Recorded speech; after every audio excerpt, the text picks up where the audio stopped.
Et agent de la communauté des communes arizelaises, monsieur le directeur de l'agence Ariège Attractivité, mesdames et messieurs les différents intervenants de cette matinée, mesdames et messieurs, j'ai donc la lourde tâche de clore cette matinée riche de réflexions et de débats.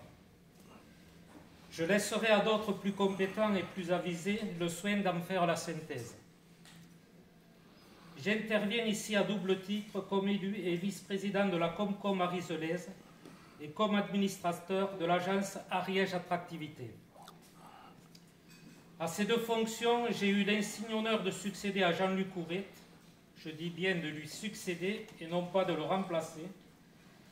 C'est pourquoi je voudrais lui rendre ici, aujourd'hui, un bref mais légitime hommage, car il fut l'initiateur visionnaire de ce lieu emblématique où nous sommes.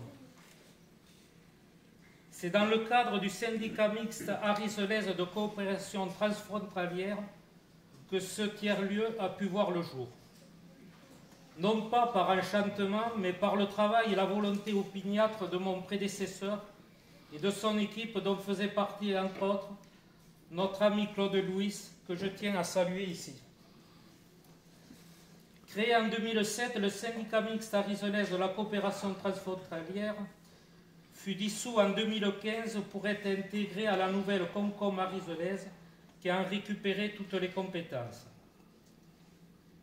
Dès le départ, ce tiers-lieu avait une fonction polyvalente affirmée.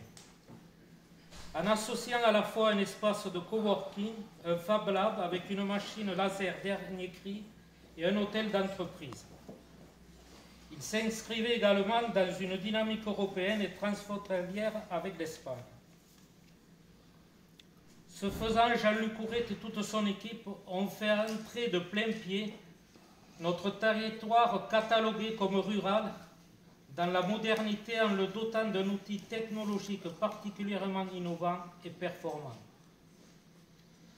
Ce fut à ma connaissance la première expérience de ce type ou l'une des toutes premières en Occitanie, avec l'installation d'une fibre optique dédiée qui se doublait également d'une prouesse architecturale inédite dans notre région, à savoir le premier bâtiment à énergie positive doté d'un toit végétal.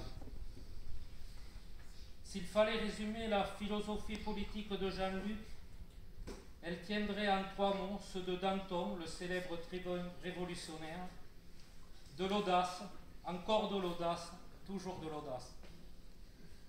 Jean-Luc Couret nous a laissé en héritage ce formidable outil au service du développement de notre territoire, ne l'oublions pas.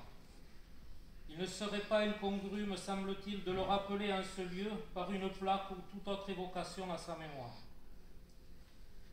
Saluons les efforts de notre directeur Hervé Barthes pour atteindre l'équilibre financier et aussi l'aide apportée et le conseil apporté par 3 ans.